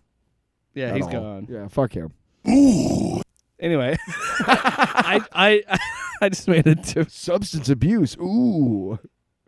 No, let's no. One more topic, and then we'll get into shit. I don't even think we need to do Jake's Unlimited because honestly, I was going to talk about Blade, but We don't need long box today either. no, we should because I do the thing that you wanted. It'll be quick. Let's Fuck it. This is our show. We can do whatever we want. It's true. The Academy decides that they're going to be upstanding, moral people, and still give awards to child rapists and just Harvey Weinstein. Hey, and is Casey Affleck still in the Academy of Motion Pictures and Arts and Sciences? Because he's a rapist. He's alleged, sir. Uh-huh. Alleged with air quotes. If more than a dozen people come out against you, you're not alleged I'm anymore. saying alleged for legal reasons. For sure. Me too. Me too. But morally, if more than a dozen people are saying he did something to Deshaun Watson, it's not alleged. Yeah. Although, honestly, a court of law did find him somehow. Okay. It says, hey, I don't know anything about it. I know we don't talk about sports on the show, but it says you how bad Baker has been, where they're going to be like, we'll take an alleged rapist over you. Yikes! Multiple times over. You know what? I'd rather have that than a bunch of goddamn Progressive insurance commercials done in my stadium. God damn it. Dang it, I'm sick of people talking shit on Baker. Get the rapist. People think he really lives in the goddamn stadium. Speaking of, irritating. We'd rather take an alleged rapist over you. The Academy. No, sorry, they take real rapists. My bad. Weinstein. Polanski. Ah. So that's fine. Those people are fine. Sure. But Will Smith smacked someone on TV, so 10 years. Go fuck yourself. Seriously, go fuck yourselves. You people are just... And this also, he already resigned. What? Yeah. What kind of... So you're saying he can't win What an a fucking ego you have. He can't win an award for 10 years? Big fucking deal. He's not even a part of it. It's not like you're banning... Well, and this is another thing, too. Netflix and all these other companies, eat a dick. Yeah. You're going to cancel and pause his projects because of the slap. And I just said this, and I think that, yes, to a certain degree, there should be consequences for what he did. What he did was wrong. But now you all of a sudden are going to get, again, you're going to get this moral backbone because of a slap. You know why? You know why, Academy? Because that slap was the only thing that's made you relevant in the last 20 fucking years, and you're pissed off about it. You little piece of shit. Exactly. Nobody outside of people in Hollywood really give a shit about Oscars. Hey, nobody does. Hey, I'm a member of the board of governors of the Motion Picture, American Motion Picture Academy of Sciences, and I cannot tell you how good I think my shit smells. I poop in a bag and I carry it around with me and I go, roses. Tyler. That's what comes out of my ass. Tyler. Because I'm on the board of governors of the Motion Picture Academy, Sciences. And my shit doesn't stink. It smells real good. Tyler. Tyler. Yeah. Excuse me. Look, we have to have some sort of standing, okay? Now, Roman Polanski did have sex with those kids. But that was like in the 70s. So we totally fine for giving him an award in 2003. Even though he couldn't accept the award because he was in prison. Because he escaped or he wasn't in prison. He escaped the country. Yeah, he can't come back to the United States ever. Otherwise, he'll get thrown in jail. Yeah. But we'll give him a fucking golden statue. I hate the Academy. I hate Hollywood so goddamn much. Yeah. You know, honestly... and Disney's groomers, apparently. Here's the thing. You see that shit? If you guys are going to have a fucking... an awards show to basically jerk each other off... Make it a pay-per-view event. Nobody will buy it. Well, actually, a lot of people will because there are a lot of star fuckers in this society. They'll pay for it. We just talked about the Kardashians. And then you could make it as long and as stupid and as self-serving and exorbitant and bullshit and look at our dicks as you want. This episode is just going to be titled Tyler and Jake are mad about everything. Fuck you. Well, one more topic. I'm so mad about you. One more topic. The same political party, conservatives, are like, hey, Disney, they're groomers because they support being against the Don't Say Gay bill, even though they funded the fucking Don't Say Gay bill in the first place. And we're also, keep in mind, the GOP, we're also in Tennessee trying to have child brides and trying to eliminate age of consent. 99% of Missouri Republicans in the state house in Missouri voted against a provision that would make it illegal to marry under the age of 14. I'm going to do this really loud for you. Age of consent. Projection!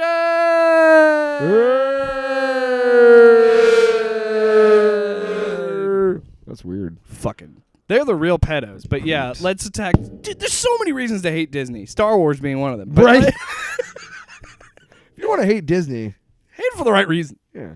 Well, and the racist shit in their past. Also, and also, again, funding the Don't Say Gay bill. Here's an interesting tidbit about Disney before we head on out. Meanwhile, here, I'm not going to cancel my Disney Plus because I need to watch Moon Knight. Did you know that? Hitler, one of Hitler's favorite filmmaker was Walt Disney, and that for his birthday, Goebbels got him like 19 Disney movies. So I just that's a myth. Walt Disney wasn't anti-Semitic. I just got to say this. If a violently anti-Semitic dictator, I'm joking, by the way, monster, murderer, horrible, awful thing, finds nothing objectionable about your movies. It reminds me of Vladimir Putin shouting out J.K. Rowling. Might be a lot of white Christians in those movies, I'll bet. Remember Song of the South? That's a reason to hate Disney. Yeah. Just saying. One. Let's be honest. Walt Disney was incredibly anti-Semitic and an asshole. He blackballed the girl who did the voice of Snow White because they didn't want Snow White's voice to ever be heard coming out of anybody else's mouth ever again. So they blackballed this 21-year-old voice actress after she did Snow White, so she could never work again. What kind of fucking monster does that? Oh yeah, it stops an actor from getting work. Fuck you, Walt Disney. Yeah. And fuck all you who wear Disney sweatshirts. Fuck you. That's not true. Don't say that. Do you have anybody who knows? Yeah, I like Disney, like the entity. Just stop making it like that, and then we'll be fine. Here's the thing. I hate the people that run Disney. Yeah. But I think there's legitimately good family entertainment in Disney. Love the content. But mostly. I don't hate the artists that make the content. No. I hate the corporation. Yeah, I hate the Einsteins and the Einsteins. Right? Who are the guys? Is Michael Eisner and Michael Ironsides? No. They sucked his brains out. One of the greatest. Made him an executive. Oh, here's the reason to watch Blade. Chris Christopherson breaks through a wall with a truck, comes out of said truck in that movie and says, "Catch you fuckers at a bad time." You already said that. Before we weren't recording. No. You know what? It is such a good line. I'll say it again. You bitch. Actually, no, because you didn't say where the context was in that earlier. You just said that he shows up and says this line, but that makes it even cooler. Also, there are moments in those movies where, like, Wesley Snipes shines through, where, like, the first one, these cops are shooting at him, and he goes, "Motherfucker, are you out of your damn mind?" Like, I was like, God damn it, I love this movie. Wesley Snipes is the shit. There's a part where he gets ready to fight Dracula in the third movie, and he's like, "Are you ready, ready to die, Blade?" He goes, "Born ready, motherfucker." And I was like, God damn it, Wesley Snipes is so cool. And you know what? Morbius would have been fine if Jared Leto was cool. But Jared Leto is a great supporting actor. And secondly, he's a piece of shit because why the fuck is he being method for a stupid-ass movie like Morbius where he takes a 45-minute bathroom break because he refused to walk normally? Yeah, we read about that. Hey, also, when you played Hot take. Stop method acting. Nobody gives a shit, okay? Acting is a dumb, silly profession. You play pretend for a living. Don't take it any higher than it needs to be, being like, "Well, I had to prepare for the role by sitting in a wheelchair for months." Fuck you, okay? There's different, like, I had to learn how to ride a bike. I had to learn how to ride a horse. That's different, okay? But not this, like, I had to walk in a cane. A couple of different, I got it. Don't bring up Daniel Day-Lewis, that fucking... Listen to me. Okay. It turned into the Jake and Tyler bitch about everything. Daniel Day-Lewis, for my left foot, had to play a guy whose only thing he could move was his foot. So that makes sense to me. Okay? You know what I mean. Right, but that's an great example where it makes sense, right? Watch the Jim and Andy documentary and tell me that Jim Carrey isn't a fucking asshole. Did Jared Leto need to send used condoms to his co-stars? And he didn't need to walk around on a cane. Exactly. But here's the other thing. Daniel Day-Lewis's last role was as a fashion designer. Now, he actually went to an academy to learn how to design and make dresses. But that's different. If you're doing, I'm saying that's sensible. You missed that. That's what I said. Right. Riding a bike, learning how to ride a motorcycle. Right. Ride a horse, exactly. Yeah, exactly what you said. Different. Yeah. Totally different. But than being like, Gaining- I'm not dropping on a character the whole time. Drinking gallons of olive oil and soy sauce to fatten up for a role in a movie that nobody saw. What are you talking about? Jared Leto, he played Mark David Chapman in a movie I love nobody I fucking love Christian saw. Bale, but his body shit that he did for Dude, the Machinist was creepy, and then dude. gain all that weight to be Batman. It's like, why do you do that to your body? Did you ever see The Machinist? Yeah, it's fucking weird. It's because he's actually that he's an skinny. insomniac, and he's like, yeah, it's a creepy movie. Tyler, let's wrap it up. You know, I hate everything else, Jake, but I love you, buddy. Man, I don't know why this turned into such a ranty episode at the end. Because we started talking about RK Outpost before this, and as we know, RK Outpost is made of just a bunch of douchebag fucks. And it just kind of pissed us off. It pissed me off. Screen Rant and take what you will with Screen Rant, because sometimes they're just like, oh, God. They're not as bad as like Bounding Into Comics and We Got This Covered, but because We Got This Covered is straight up just speculative bullshit, and it doesn't. And they try to say they have sources, it's trash. And it's literally just them being like, "We need an article," and throwing a dart at a dartboard. We got this covered. No, you don't. And Bounding Into Comics is just another anti-SJW horseshit website. Yeah, but who cares? I didn't watch the video, but I saw that again because I was doing videos on him. It's fucking in my YouTube algorithm now, and that's annoying as hell. Right. But he was talking about there's an article, and I'll pull it up real quick to talk about this because this is interesting. So they're saying that like based on what Joe Russo said at one point, he said was they don't really have a plan, the MCU. Oh yeah, we talked. But about his reasoning for it makes sense because he goes, what if these movies tank? What if one of these movies tank? Then they have to change the plan. And we know that they've changed the plan before because you and I have talked about this on this show. When they first announced Phase 3, you could pull that up and see there's so many changes. And then like the Adam Warlock, holding off the Adam Warlock reveal until the third Guardians movie when you thought he was going to be in the second and whatever. It's like, but they're trying to use it as like, it isn't this master plan that everybody thought it was. Bro, none of this is a master plan. Okay? It's Hollywood. At one point, your favorite movie was in Phase 2. I don't care what movie it is. Your favorite movie, doesn't matter, is held together by bubble gum and duct tape. Yep. Every movie is. Yes. Yeah, it's all a sequence of events that happen to come together at the right time. It seems planned, but a lot of it is. Yeah, you have a script, you have a shooting schedule, but a lot of things change. Yeah. You have to cut out complete subplots Hey, because the this worked studio on the doesn't script want that. page when I was writing it, but it doesn't work now that we're filming it. This CG doesn't look right on this thing. I We have really to want cut some that. fried chicken right now. Why? I don't know. It's almost lunchtime, and I realize we're almost done. So Yeah. Anyway, Tyler, it's time for long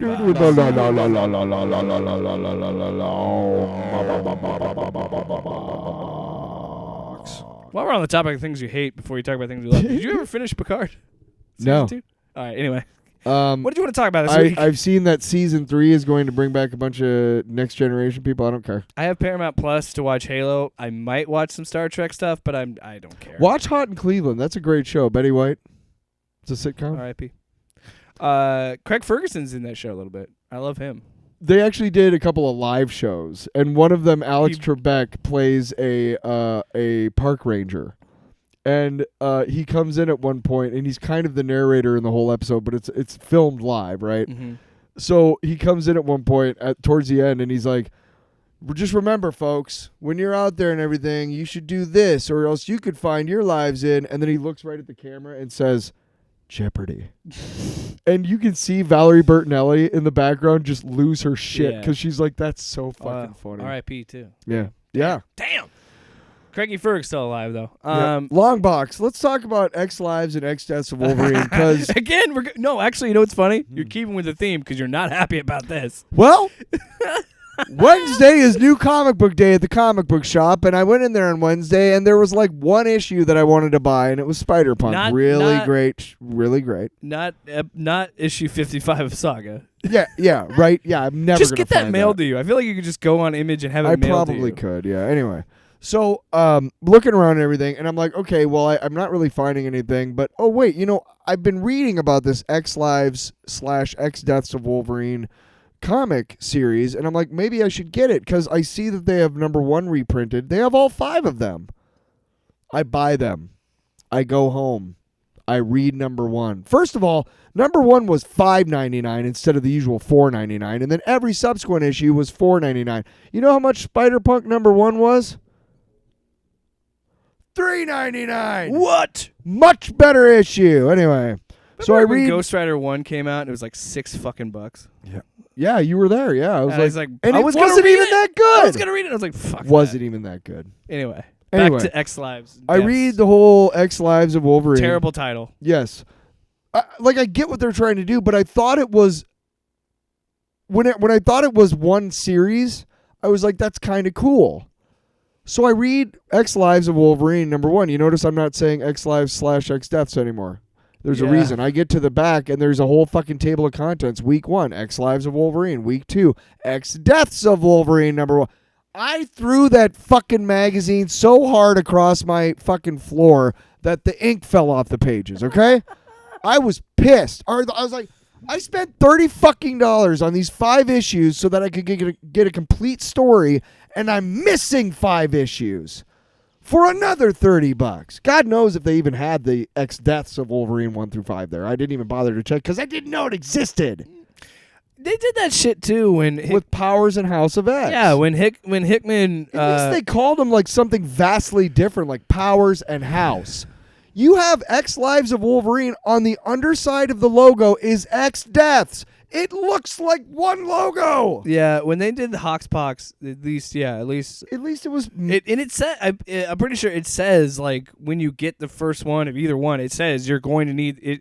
Like these are running concurrently. You need to read both of these. I don't like it. I'm with you. I think it's stupid. Because look, I get it. In the comic book industry, I don't think we'll ever stop doing single issues. They will never stop doing weeklies and monthlies. They'll never stop doing that because that makes them probably their most money. I would, yeah. But like things like that, like X Lives, X Deaths. Why, if DC can sit there and be like, you know what, let's make these stories that are trades. Let's just make these trades. Mm-hmm.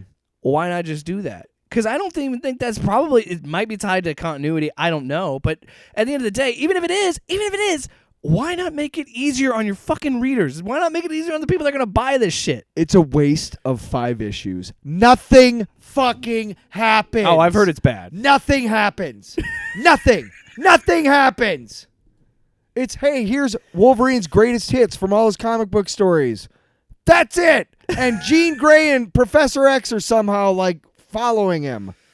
And there's no continuity to it. 1 minute he's with Sabretooth and Maverick. Then why not make it a book? Why not make it a trade then? If there's no continuity. It's stupid. It is so waste of fucking time. At one point he becomes Omega Red and tries to kill Professor X's dad.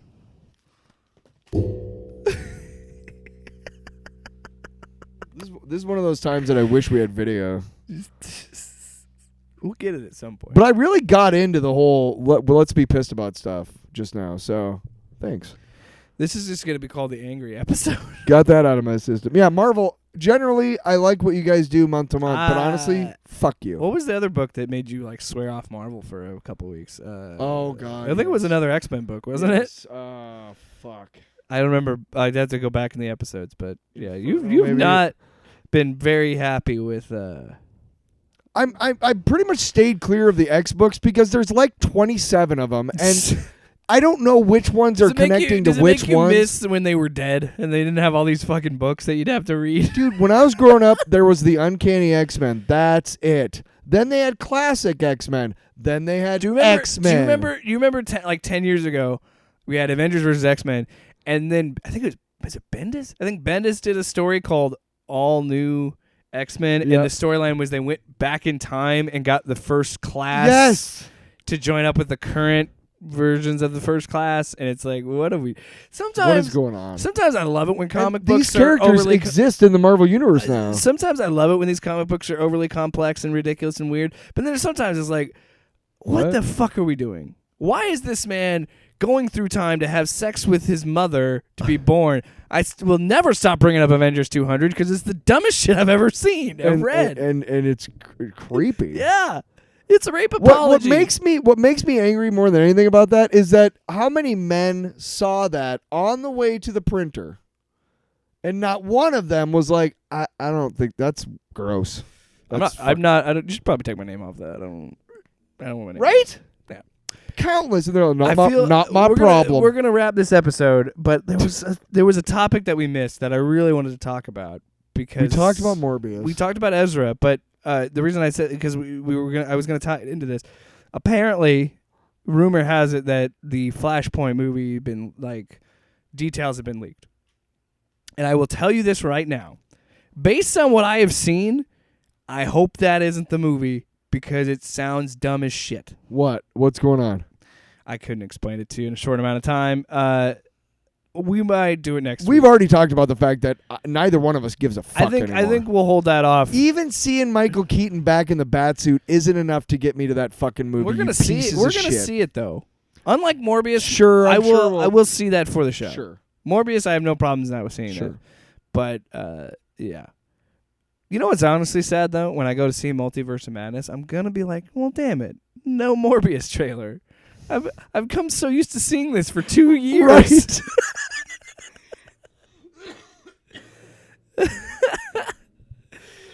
And then True. Yeah. All right. So anyway, that's this week's episode of Off Panel We're Off Topic. pissed and we're not taking it anymore. This is the angry extra off topic episode. It's a really long one too for having nothing to say. Well, last week was 2 hours and we didn't talk about shit. No, we spent 30 minutes talking about trans representation, but we talked about shit, man. We covered a ton of topics. One of them including Skinamax, which we're never trying would to have thought in 2022 I'd be on a podcast talking about. We're trying to bring Skinamax. inclusivity to comic culture and pop culture and entertainment culture. And there are far too many websites and organizations and hubs and whatnot, whatever you want to call them out there, that are ostensibly, comic centric and entertainment centric and everything, that are highly bigoted and not very thinly veiled either.